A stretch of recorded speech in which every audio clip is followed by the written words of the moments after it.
লুকমান হাকিম বুঝাইতে চাইলেন, শোনো, সৎ কাজের আদেশ যখন তুমি করবা, অসৎ কাজের মধ্যে যখন বাধা দিবা, মসজিদের মিম্বর থেকে যখন কোরআন হাদিসের সঠিক কথাগুলো মানুষের কাছে পৌঁছানো শুরু করবা, তোমার উপরে অনেক বাধা আসবে, হামলা হবে, মামলা হবে, জেলখানায় থাকতে হবে, অত্যাচার জুলুম করা হবে, দেশ থেকে বের করে দেওয়া হবে। ও সন্তান, ওই বিপদগুলো যখন আসবে, ওয়াসবির আলা মা আসাবাক, আমি বাবা তোমাকে বলতেছি, ওই বিপদের মধ্যে ধৈর্য ধারণ করবা। কেন?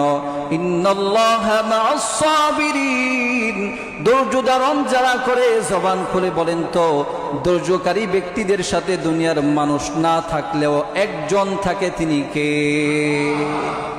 ওয়াসবির আলা মা আসাবাক। সন্তান, বিপদ আপদ আসবে নিশ্চিত, এই বিপদের মধ্যে ধৈর্য ধারণ করতে হবে তোমার। ধৈর্য হারা হলে তোমার চলবে না। 9 নাম্বার, 7-8 নাম্বার আদেশ করলেন, ওয়ালা তুসাইর খাদ্দাকা লিন্নাস, সন্তান আমার, মানুষের সামনে থেকে অহংকার করে চেহারা ঘুরায় নিবা না। বাবা সন্তানকে উপদেশ করতেছে, বাবা ওয়ালা তুসাইর খাদ্দাকা লিন্নাস, কোনদিন অহংকার বশত মানুষের সামনে থেকে চেহারা ঘুরায় নিবা না, বিনয় হইবা, মানুষের সাথে সুন্দর ব্যবহার করবা, সুন্দরভাবে কথা বলবা।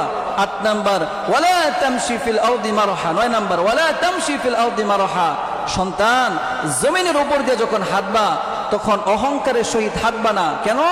ইন্নাল্লাহা লা ইউহিব্বু কুল্লা মুখতালিন ফখুর, অহংকারী মানুষকে আল্লাহ পাক পছন্দ করে না।